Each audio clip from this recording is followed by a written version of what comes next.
Hello friends, இன்றைக்கான recipe என்னென்னு பார்த்தீங்கன்னா சொரக்காய் தோசை. இப்போ நம்ம அதுக்காக போய் ஒரு ஃப்ரெஷ்ஷான சொரக்காயை பிடுங்கிட்டு வந்துடலாங்க.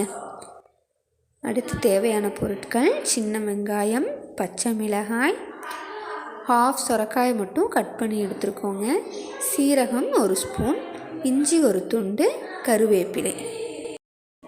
நெக்ஸ்ட்டு இப்போ அந்த கட் பண்ணி வச்சுருக்க சொரக்காய், சின்ன வெங்காயம், பச்சை மிளகாய், இஞ்சி 1 துண்டு, சீரகம், இது எல்லாத்தையும் சேர்த்து நல்லா அரைச்சி எடுத்துக்கலாங்க.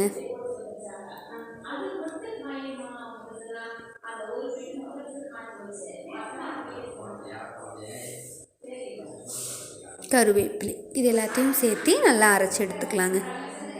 இப்போ நல்லா இந்த மாதிரி அரைச்சி எடுத்தாச்சுங்க. இப்போ கொஞ்சமாக ஆல்ரெடி நம்ம மாவில் உப்பு சேர்த்திருப்போம், அதனால் இப்போ இதுக்கு தேவையான அளவு லைட்டாக மட்டும் உப்பு போட்டிங்கன்னா போதும்.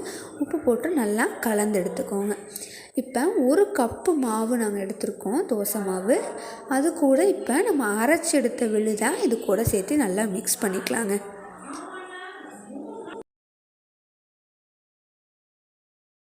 அவ்வளோதாங்க. இப்போ வாங்க நம்ம தோசையை ஊற்றிடலாம்.